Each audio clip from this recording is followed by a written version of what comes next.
Olá, pessoal! Voltamos com o nosso podcast NR para você. E hoje o nosso assunto é um assunto que chega a esfriar o coração. É algo que mexe com muitas pessoas, com muitas famílias e com muitas escolas.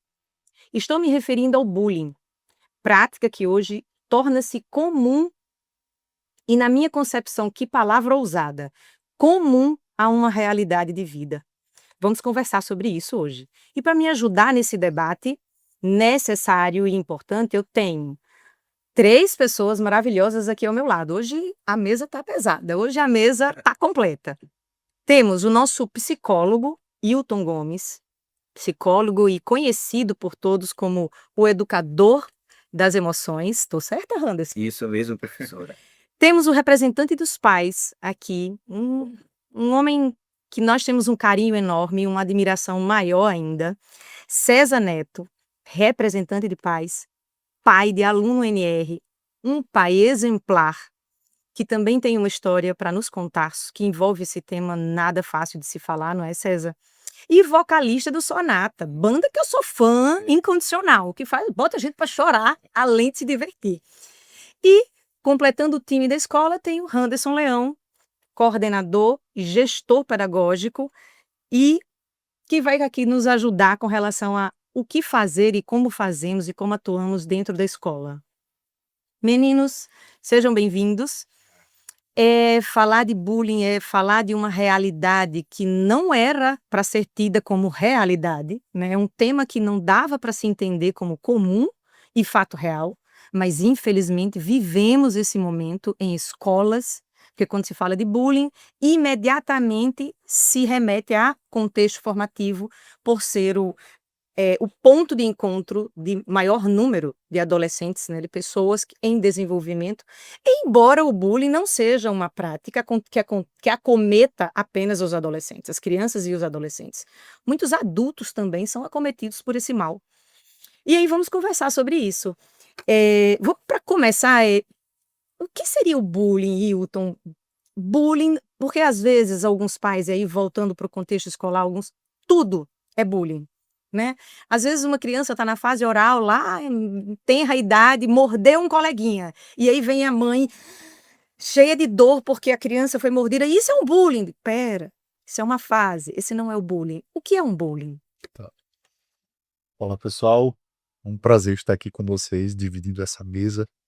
Eu me sinto muito honrado e, ao mesmo tempo, acolhido, principalmente quando nós somos convidados a debater sobre temas que nos atravessam. E esse tema é um tema que ele precisa ser dado audiência. É um tema que nós precisamos, de certa forma, realçá-lo, colocar na vitrine. E eu agradeço à instituição pela oportunidade de estarmos aqui debatendo sobre. Eu penso que bullying é aquilo que fere, é aquilo que agride, é aquilo que psicologicamente tortura.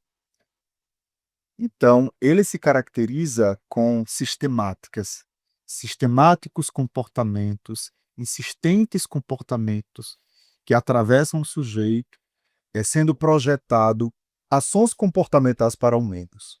E todas as vezes que um coleguinha se aproxima para me tirar a paz, para me tirar o sossego, para gerar perturbações mentais, isso automaticamente gera um efeito no sujeito, né? O sujeito ele se isola, o sujeito ele se sente intimidado, o sujeito ele se comprime psiquicamente falando, e aí descamba para uma possível depressão.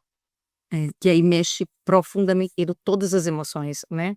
Eh, Sabemos que o bullying atinge as instituições formativas, mas ele se ref vamos não, antes de sair da instituição formativa, Anderson, na escola você hoje atua junto com o ensino médio, né, adolescentes, já no finalzinho da idade escolar, do ensino básico.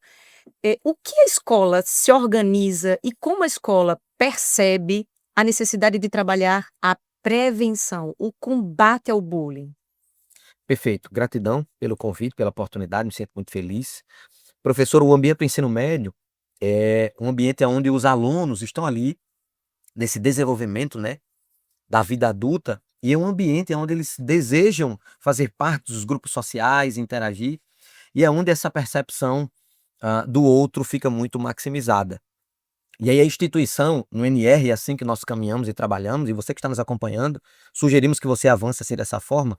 Nós temos esse cuidado, essa atenção em perceber esses grupos sociais, em perceber os alunos, e fazemos isso numa perspectiva coletiva e individual. Individual naquilo que nós vemos, mas coletiva, nós estamos dentro de sala. Psicologia, os professores, dentro do ambiente escolar, dentro da sala de aula, a gente começa a perceber aqueles grupos que estão separados. Por que aquele aluno que está um pouco retraído, e de forma antecipada, que aí eu parabenizo aqui o professor Ito, a professora Lucila, a instituição NE, que faz isso com muita maestria, são ações coletivas que vão prevenir esta ação. Por exemplo, o projeto Anjo Amigo, algo que talvez alguém valorize numa perspectiva de educação infantil, Fundamental 1, no ensino médio, nós valorizamos um aluno cuidar do outro.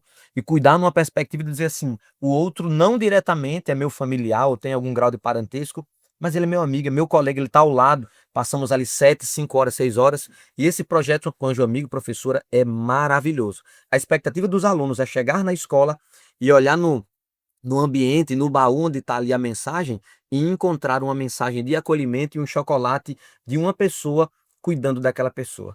É um aluno cuidando do outro, mas o outro, como não sabe quem é diretamente aquele aluno, ele se sente acolhido naquele ambiente.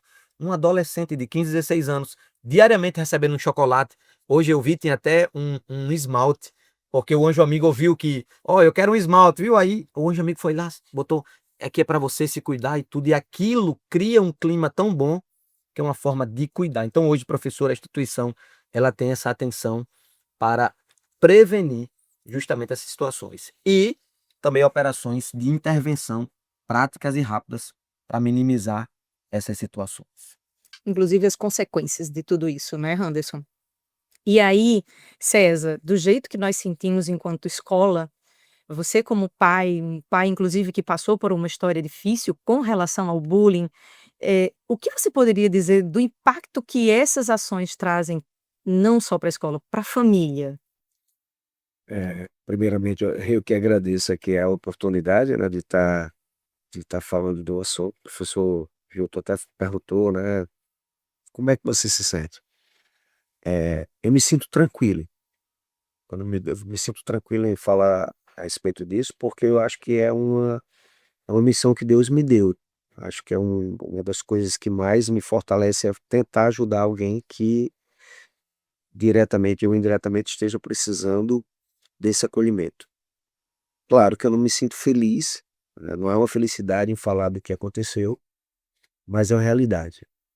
E é uma realidade, Priscila, que a cada dia que passa ela se torna mais presente nas nossas casas, nas nossas famílias, na principalmente nas escolas, que a gente sabe que é onde o bullying, ele meio que eu acho que ele aflora mais, né, porque é um convívio com muitos adolescentes, muitos jovens, ok? Então é impossível você se dar bem com todo mundo. Sempre vai ter alguém que queira, de alguma forma, fazer brincadeiras desagradáveis, como o Hilton falou.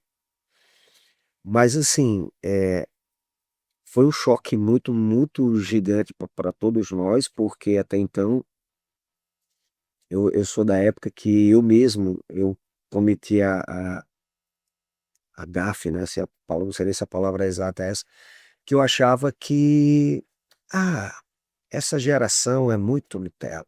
A minha geração, eu se referindo a minha geração, os caras me chamavam de canela seca, eu chamava o outro de bucho, não sei de quê, e era uma brincadeira e a gente se resolvia tudo ali, às E vezes tudo bem. estava tudo bem, às vezes até a gente saía da escola, pega você lá na saída da escola, aí juntava, fazia aquela roda entre os alunos, ia para as tapas, na verdade era só empurra, empurra, empurra, primeiro que eu empurro, mas se resolvia ali, no dia seguinte estava todo mundo brincando, estava ninguém, não existia aquela mágoa, não existia aquele rancor, aquela coisa que frustrasse tanto como é hoje. Então, até então, antes do acontecido com meu filho, eu achava que eu tinha esse pensamento. Não, é porque é muito isso. E infelizmente, eu tive que sentir na pele para cair a ficha e entender que hoje o bullying, a depressão, a ansiedade, elas, infelizmente, elas caminham juntos para um precipício. E se nós, como pais, como alunos, como escola, como sociedade, não fizermos algo, vai ser uma coisa que vai ficar ainda mais presente. Assim, é uma realidade dura, dói bastante saber. E a única coisa que eu me agarro é que eu tenho algum propósito, que Deus me deu algum propósito. E quando eu converso com Deus a respeito disso, o Senhor me passa o que é que o Senhor deseja de mim, para que eu possa, de alguma forma, ajudar quem realmente esteja precisando. E, infelizmente, é real. Não é ficção, não é ilusão, não é invenção. É real.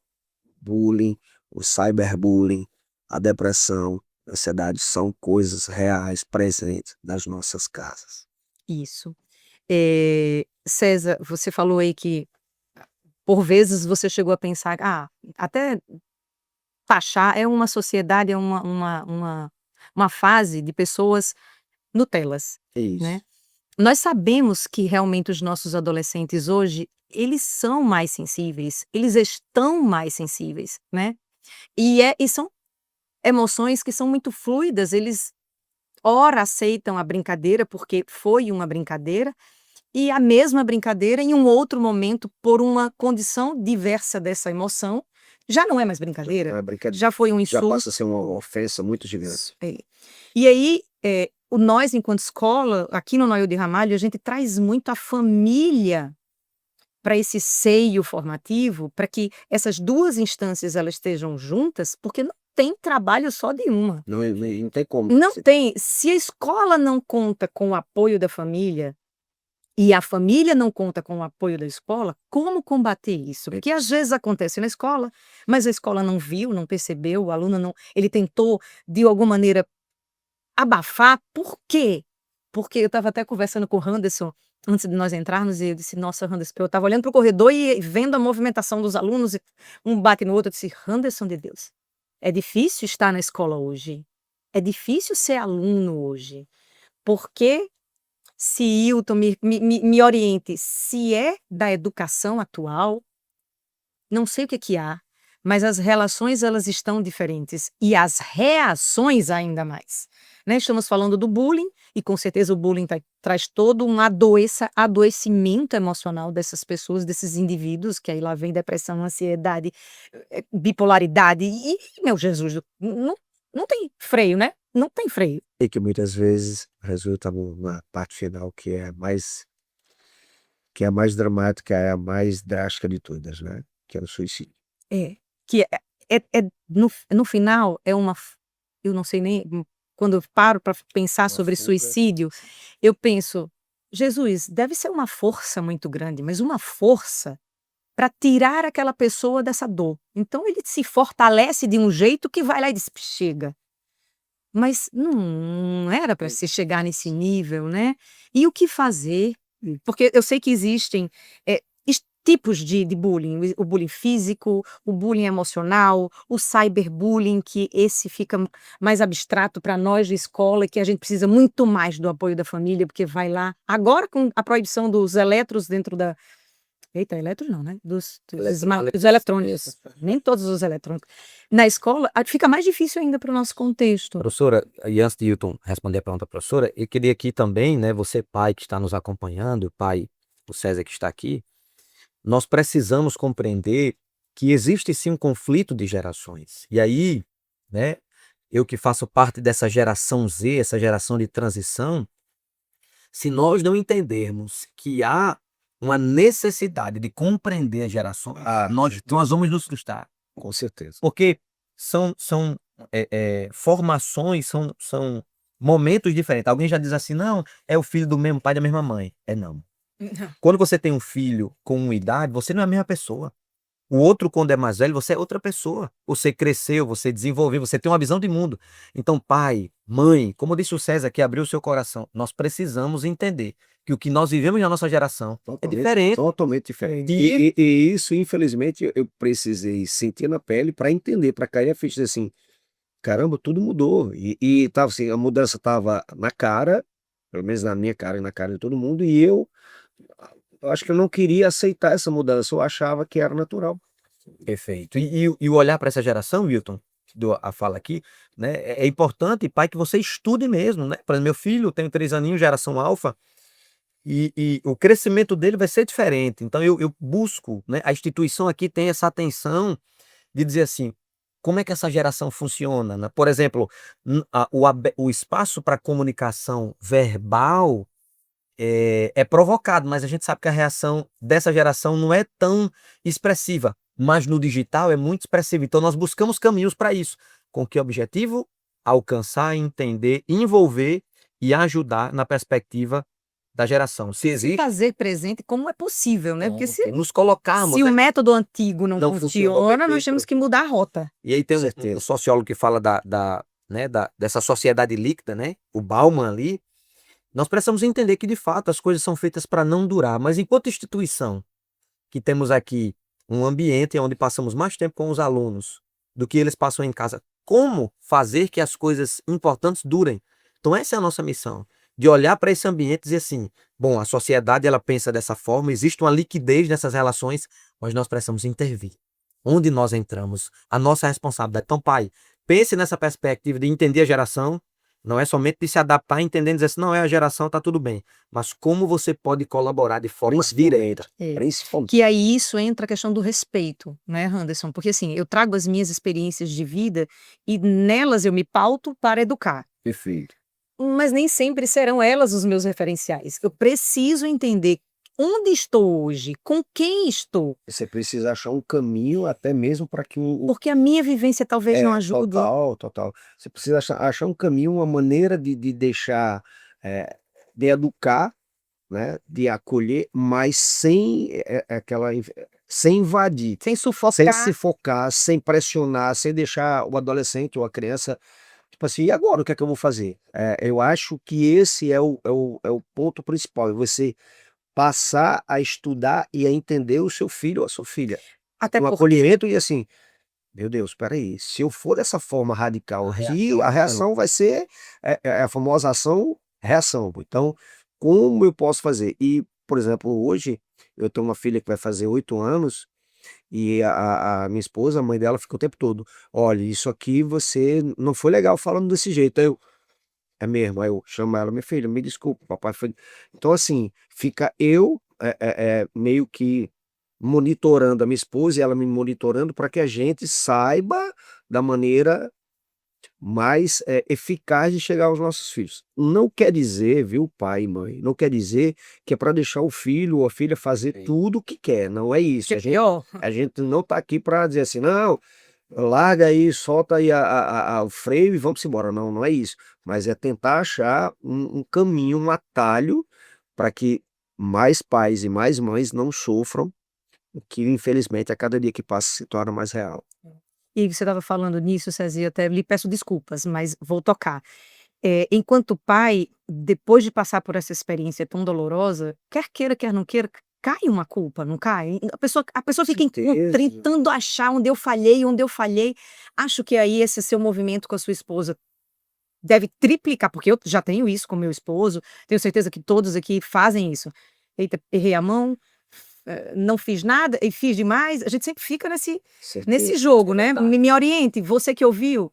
E você que teve essa experiência, eu acho que é muito mais, não é? Mas cai, porque assim, parte do princípio que você, quando a criança, que ela cresce com um ambiente de pais separados, por mais que você diga, não, eu me dou muito bem com meu filho estuda, eles vão sentir para a vida inteira. Sim. Talvez não seja uma coisa tão clara, mas no eu deles, né, no íntimo deles, eles sentem a ausência ou do pai ou da mãe, por mais que a gente, porque você perde aquele convívio diário com o seu filho, né? Você não tem como você estar todo dia com ele, porque Quando você está separado, existe até mesmo separações amigáveis, mas quem diz que fica com a mãe, tem diz que fica com o pai, mas não Sempre tem uma fica, divisão. sempre tem divisão, nunca vai ficar constantemente com os dois. Então, isso aí com certeza afetou a cabeça dos meus filhos, afeta, eu acho que afeta a cabeça de qualquer criança, essa questão da separação. E, César, como é que você se sente culpado? A minha relação com meu filho era linda, linda, linda, linda. A gente se amava muito. Toda hora a gente falava, pô, pai, te amo e tal. É uma coisa muito, muito real, não era nada forçado. É, eu me encontrar com os meus filhos e vão abraçar e me beijar é impossível. Não tem Não encontro. tinha como, era como se acontecesse, eu não teria nem me encontrado com eles. Então a gente sempre tinha.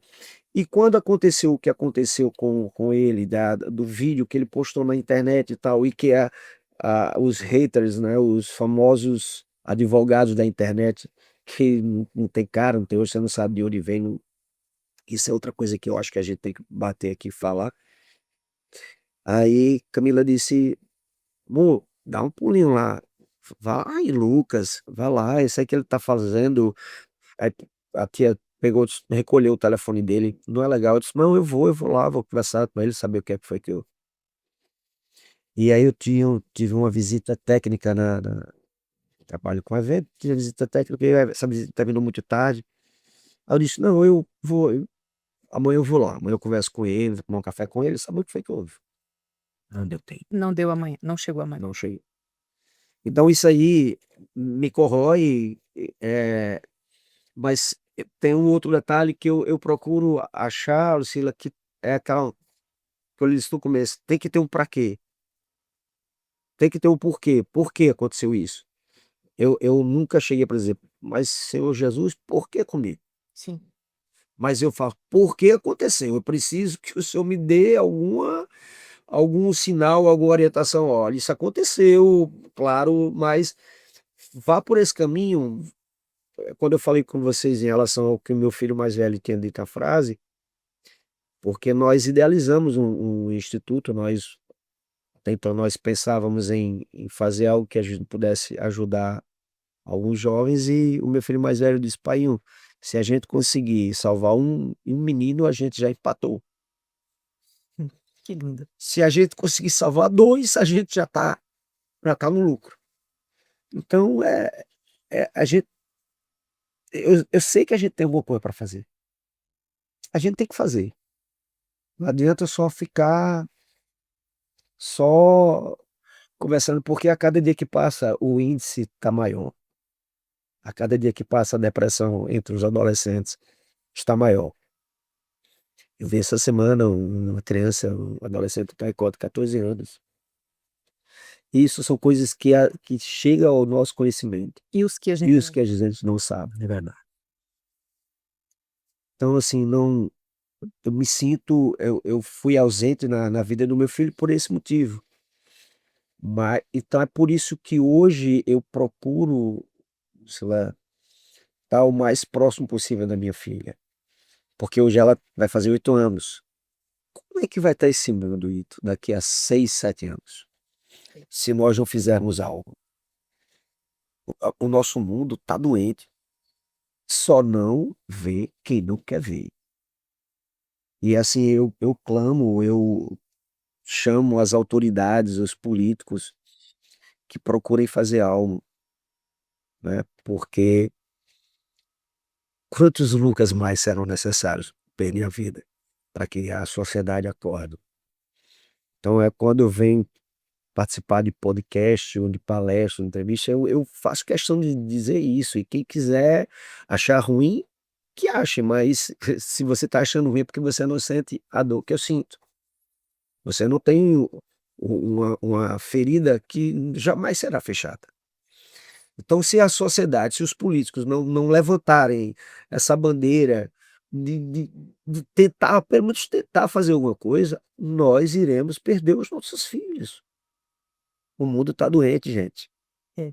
E é uma doença, César, que atinge aquele que sofre o bullying, né? Ele é acometido de uma doença, ele adoece ele fica adoecido quando não resolve dar cabo da vida e terminar com o que ele tem de mais precioso que é a vida, por falta de condições emocionais.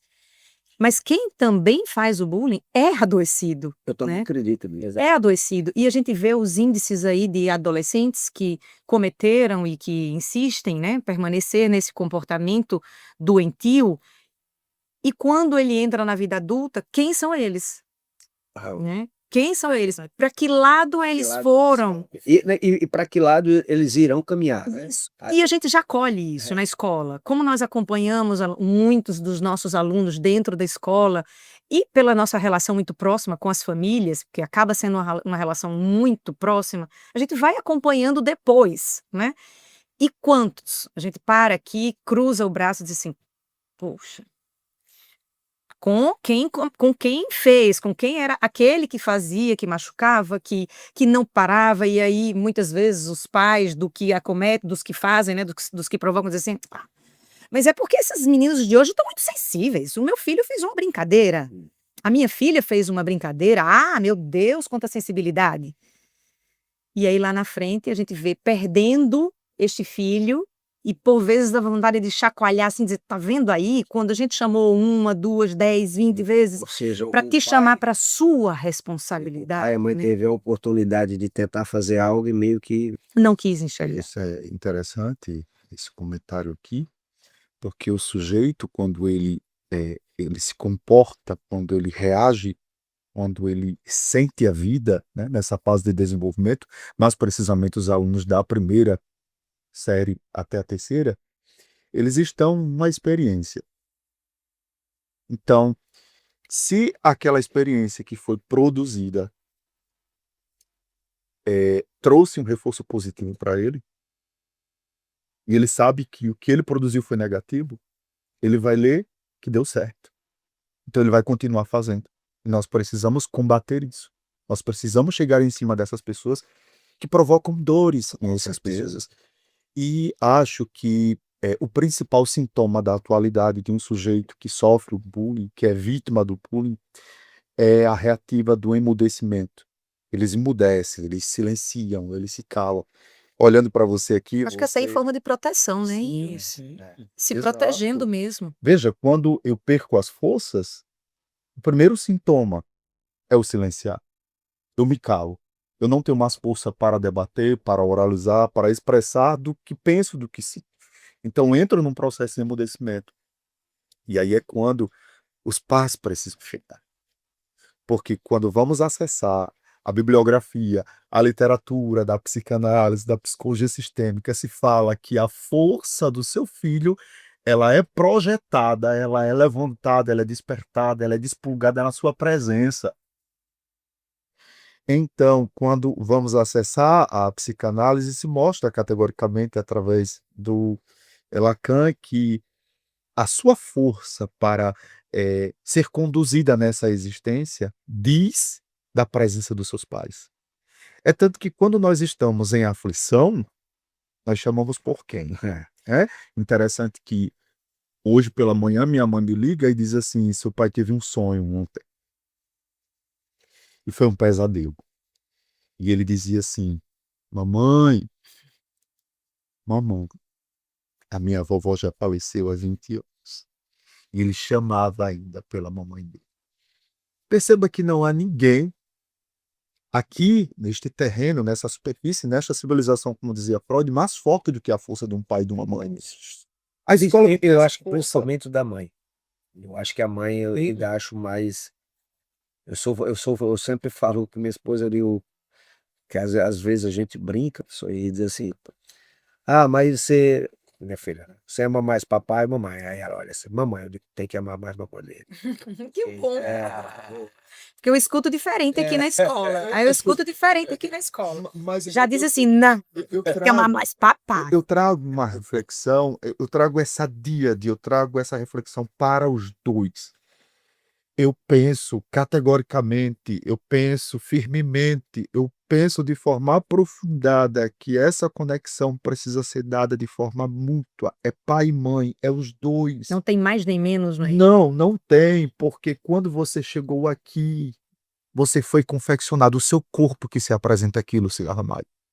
Esse corpo foi confeccionado por 2 pessoas que se encontraram para te dar a maior de todas as coisas, a existência. Então, o material genético dessas 2 pessoas puderam se encontrar para que, de repente, o seu corpo pudesse chegar. Então, não tem ninguém mais forte do que a presença deles em nossas vidas. Nós sabemos que, às vezes, alguns alunos têm historinhas difíceis com suas mães e com seus pais, mas a gente convida esse sujeito a pensar somente em ter o coração cheio de gratidão pela maior de todas as oportunidades que ele tem, que foi a oportunidade de receber a maior de todas as coisas, a vida, a existência. Se seu pai seguiu o destino dele, ou se sua mãe, de certa forma, está trabalhando tanto e não tem tempo para gerenciar a força de um filho, para exercer a maternagem, o filho precisa ser grato por isso, né? Então, eu acho que o combate ao bullying se dá categoricamente na presença da mãe e do pai, fiscalizando, sendo sentinela, vigiando o filho. Peraí, esse celular, quem foi que comprou esse celular? Foi você que comprou, filho? Fui eu quem comprei. Então, esse celular eu posso fiscalizar, eu posso supervisionar. Saber o que você está. Eu recolho isso porque fui eu que te autorizei a fazer a utilização disso, né? Então, eu chamo a atenção da família para que a família ela conceba um olhar de contemplação, como dizia Freud. E o que é um olhar de contemplação? É você se demorar olhando para aquele sujeito que está diante de situações onde ele se assujeita. Hoje, quando nós vamos verificar esse choque de gerações, eu me lembro uma certa vez de uma mãe que recentemente chegou aqui e disse assim: eu não consigo entender o meu filho. E eu atendi o menino, e o menino dizia assim: eu também não consegui entender a minha mãe. Eu chamava os dois e dizia assim: ó, mãezinha, você é uma geração de 80 bilhões de neurônios. Já Você dele. é uma geração que dormia durante o dia. Você é de uma geração onde existia uma mesa grande e tinha muita comida em cima dessa mesa. E algumas figuras, elas ficavam postas à mesa. Cada um tinha o seu lugar na mesa. Você é de uma geração de 80 bilhões de neurônios onde se existia a presença de alguém lá para fiscalizar. Porque você não tinha coragem de terceirizar o seu filho para colocar para alguém cuidar. Ele é uma geração de 100 bilhões de neurônios. É uma geração agitada, como dizia a Lucila Ramalho aqui, uma geração inquieta, uma geração imperativa, uma geração mais sensível. Eu vejo que hoje a sociedade ela entra numa perspectiva muito forte de julgamento para dizer assim: que povo cheio de besteira, que povo fraco. Não, Acabei de dizer. é um povo forte. É. É um povo forte, sendo que essa fortaleza diz de uma sensibilidade, de uma hipersensibilidade, é uma hipersensibilidade auditiva, é uma hipersensibilidade sensitiva. Então, tudo que se diz fora se choca dentro. E aí, por isso de estarmos aqui com o objetivo de alertarmos os tutores, porque nós estamos diante de uma geração sensível emocionalmente, por ser forte demais, e por isso que a gente precisa da contemplação dos nossos pais, olhando para nós. Aí vem a nossa força. Então, acho que esse sinal de emudecimento no sujeito que sofre o bullying, ele se desfaz a partir do momento que ele tem um espaço de fala. Então, quando em casa, os pais, eu sempre dou um exemplo, Lucila Ramalho, para os pais, e esse exemplo eu acho que ele pode se generalizar, ele pode se ampliar. Pais, façam assembleias familiares, façam assembleias familiares. O que significa assembleia familiar? Não é aquele momento que você vem pegar o seu filho na escola, você está dirigindo o carro olhando para frente enquanto seu filho está olhando para um outro lugar. Eu gosto muito de citar o Levi Vygotsky dizendo assim: olhe no olho do seu filho e olhe para onde o olho do seu filho olha. Então não tem como conceber uma assembleia você olhando para frente, para um destino, e seu filho olhando para o outro. Filho, e aí, me diga aí como é que foi o seu dia. O que é que aconteceu no dia hoje? A assembleia não se dá. A assembleia se dá você definindo um dia na sua casa, para que você vá para a mesa, e nessa mesa haja discussão. Lucila, eu tenho uma história muito engraçada para contar do meu filho. Aos 4 anos de idade, eu fiz a assembleia. A assembleia lá de casa geralmente acontece nas quintas-feiras e dura em torno de meia hora, 45 minutos. E nessa assembleia nós falamos sobre tudo. Vamos pensar sobre a viagem, vamos pensar sobre o que fazer final de semana, vamos pensar sobre um lugar de fala para que de repente você debata sobre o seu contexto de escolarização, o que é que falta na escola, o que é que falta aqui. Mas nessa assembleia eu levei a conta de luz. Tá de prata. Tava Porque eu já alta, tô bem, Muito difícil assim, ser luz. porque geralmente a energia da minha casa é 290, Nossa. e veio 470 reais. Eu disse, eita, Acho que você perdeu minha conta. Ele deu isso aqui 472. vai ser a motivação da assembleia. E aí ele senta, né, depois do jantar, chegamos na mesa, olho no olho. E aí disse, então, filho, nós vamos debater sobre essa conta que ele disse, meu pai, eu tenho algumas coisas aqui escritas, era desenho, ele tinha desenhado para poder lembrar daquilo que iria falar, debater na Assembleia. Eu disse, não, mas a fala, hoje a fala é minha, eu inicio a fala, porque eu precisava fazer o Em Nome do Pai, que é a presença do Pai, perdão, sendo atuante, firme, porque às vezes é preciso a voz do homem, do masculino. E aí ele dizia assim, tá, falo. Eu disse, então, a conta de luz daqui de casa, eu disse, falou, eu queria saber qual é a sua contribuição, qual é a sua parte disso. E ele olha para mim dizendo assim, eu não tenho nada a ver com isso. Resposta você tem porque você visita a minha casa, você vem para a minha casa. E aí ele para refletir, ainda com algumas dificuldades de fala, com algumas limitações por causa da idade, e disse assim, pai, eu acho que realmente quando eu vou brincar e termino a brincadeira, eu deixo o ar-condicionado ligado, às vezes o ventilador. Eu disse, pois é, então eu vou ter que pegar o dinheiro que íamos utilizar no brinquedos para poder pagar a conta de luz. E aí o menino vai para casa da vó, quando chega na casa da avó, foi dormir, etc. E a avó me liga de meia-noite e diz assim, Hilton! Cueca, né? Aí solta. Oi. O que foi que você fez com o menino? O menino tá aqui, já chegou dizendo, só basta uma luz acesa porque esse raio de mim chega em todos os compartimentos. O menino não quer que ligue o ar-condicionado. Tá aqui suado. O que foi que você fez com ele?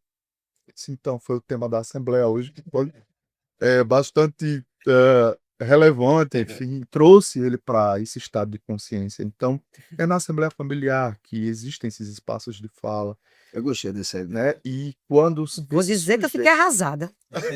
Mas, Eu não posso mentir, fiquei arrasada. mas eu gostei da ideia de você sentar e olhar. Ah, sim, a Essa- prática. Essa Essa essa parte. já a conta de luz, eu não. Não, né?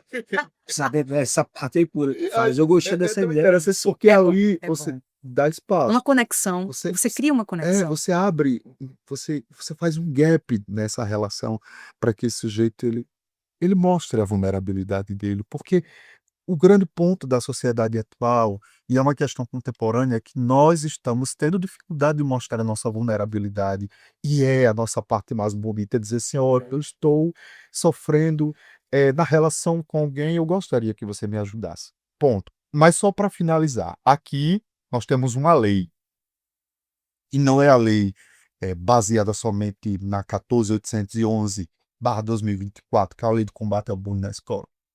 A lei é, se na minha relação contigo você me gerar desconforto interno, automaticamente eu preciso me posicionar. E eu preciso dizer a você apenas uma palavra: pare. Pare, porque você está me gerando um desconforto interno. E eu não estou gostando disso. Então é entregar para esse sujeito a força do encorajamento para que ele possa se pronunciar nessa relação. É não se calar. Né? Exato. E aí esse sujeito que está do outro lado, praticando, né, situações que geram agressões, vai se retificar subjetivamente.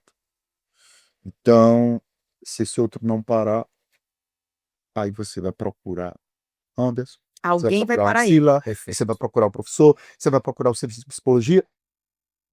Geralmente as pessoas ensinam o contrário, né? E aí se torna aquele sujeito que enreda. Ah, o enredeiro, ó. Aí a turma começa a entrar numa perspectiva de julgamento. Só faz enredar, só fica enredando. Não, a ideia é você se posicionar. Ensine ao seu filho a se posicionar. Isso. Até porque, Hilton, é, pela questão da formação da cultura familiar, se diz isso, olha, e aí eu escuto lá desde os pequenininhos, não, eu estou ensinando ao meu filho a não bater. Espera aí, você tem que ensinar seu filho a se defender. Não bater depende do ponto de vista, qual é a ocasião, mas que você precisa ensinar o seu filho a se defender. E esteja onde estiver, e seja do que for, sim, ele precisa. E a gente precisa fazer isso, né? A sociedade pede pessoas atuantes e não passivas, mas a gente sabe que existe formato para tudo. Existem os passivos e os não passivos, mesmo assim. Essa O mínimo que eu semana posso essa fazer é semana me defender. gerou minha esposa ficou olhando para mim assim, que eu estava com a minha filha dentro, nós estávamos dentro do carro, e ela dizendo: "Ah, porque fulaninha é muito chato, isso aqui a gente sabe que é criança e tal". Aí, mas eu digo: "Minha filha, enquanto um menino ou uma menina só fala alguma coisa com você, você automaticamente você se defende. E se um dia alguém bater em você, você tem que bater de volta". Aí a mãe olhou para mim assim, eu disse: "É lógico, é defesa". Ela não pode, seja quem for, o menino ou menina, não pode, tipo assim, não apanhou, vou me recolher. Não é, ela não pode partir para bater em alguém. Mas se alguém bate nela, é uma maneira dela se defender e já dizer assim: "Olha, se você bater em mim, eu vou bater em você também". Então, assim, se a criança fala alguma coisa que você não gosta, minha filha, você fala também. Ou então você diz assim: "Se você continuar falando isso aqui, eu vou falar para a professora que está falando isso". Então a gente também tem que ter esse cuidado, eu vou dizer, não estou ensinando que os filhos saiam batendo em ninguém, não é isso. Mas como você falou, professora, é se defender, porque nem sempre o pai ou a mãe ou o professor vai estar perto ali. Então a gente também tem que ter esse cuidado de ensinar isso é um pensamento meu, tá, gente? Nem sempre o filho vai ter alguém por perto, então você tem que aprender a se defender. Talvez se o meu filho tivesse tido essa concepção de quando os caras começou a detonar ele na internet, se ele tivesse mandado todo mundo pra Cochichina, meu amigo, vocês estão achando ruim, problema de, né? Talvez não tivesse acontecido. Então, tipo assim, como o Hilton falou, ele silenciou e ele silenciou, e aí depois ele foi fazer um outro vídeo tentando, não, gente, não é nada disso. Aí foi que a galera, tipo assim, achamos o ponto fraco dele. É aqui que a gente vai. Aí foi pior, ele silenciou de uma forma definitiva. Então tem que aprender, tem que ensinar, ó, tem que se defender. A vida não é Só fácil. corroborando com tua fala, e a defesa não está na força do braço. Não, A defesa Defesa está na não força da dis- voz, a voz de você dizendo, na força da palavra. é, não, você tá me xingando, eu vou xingar você também, você tá me insultando. É assim, não pode ou silenciar ou tipo, sair chorando e Muitas vezes essa reação, ela não precisa da palavra, ela não precisa de uma reação física, né, de bater ou empurrar, mas que precisa de um posicionamento. Muitas vezes o silêncio de apenas olhar e desvalidar e se retirar. Já deu uma resposta que a pessoa passa 10 horas tentando raciocinar como vai falar, porque já perdeu. já fez. Mas isso você precisa exercitar. E a criança tem que começar lá pequenininha. Você tem espaço de fala, porque você existe. Basta. Você existe. E você não pode ser omisso. Você pode ser passivo. Se omitir a se posicionar, nunca. Aí, como você vai se posicionar? Escolha. Só não pode ter escolha de não se posicionar. Gente, nosso podcast, se deixasse, a gente falava até 2026. Espera aí, porque senão a gente não vai conseguir publicar. E aí, vamos encerrar, mas fica a reticência, a gente pode se encontrar para conversar mais sobre isso, até porque é um assunto necessário, né? Mas a gente sempre encerra com uma palavra. E aí, vou dar o benefício para César, porque sempre quem fica por último sou eu, me dou mal, mas vou ficar de novo. Uma palavra, César, bullying. Qual a palavra que você Escutar. escuta? Hilton. Pare. Pare. Diante de alguém que vem gerar algum tipo de desconforto no meu mundo interno, que é um mundo que eu valorizo tanto, que eu luto tanto para deixar as coisas em conceito aqui dentro, quando eu vejo, a palavra é pare. Alisson. Professora, sentar à mesa. Pensando no pai, pensando na família, sentar à mesa. O sentar à mesa pode salvar. Sentar à mesa e escutar. Perfeito. Porque Eu acho que o que os nossos filhos mais precisam hoje é serem ouvidos. Se a gente não para. E atenção ao ouvir, né, César? Não é, Não, é não é ouvir. ouvir. Eu que O que foi que você falou mesmo? Não é sentar à mesa e no celular, É, que não, é ouvir. E é um olho no olho. se policiar. Eu falo isso, às vezes eu tô conversando aqui, a minha filha falando comigo no telefone, aí a mãe, filho, Só um cutucão. solta o telefone, aí eu. Mas é sentar na mesa e ouvir. Ouvir. Não é. Eu acho que a palavra não é nem escutar, é ouvir. É É ouvir, uma coisa. absorver. O que é que tem para dizer? Eu sempre trago, me perdoe, Lucila, mas é que a gente vai escutando e isso vai pegando pra se dar moral. E o Tom disse assim: quando você diz assim, vamos encerrar, ele diz, aí é que eu tenho vontade de falar. Mas Verdade. Mas eu penso que tudo isso que nos chama a pensar sobre uma escuta qualificada, nós precisamos compreender que isso precisa ser chamado de escuta ativa.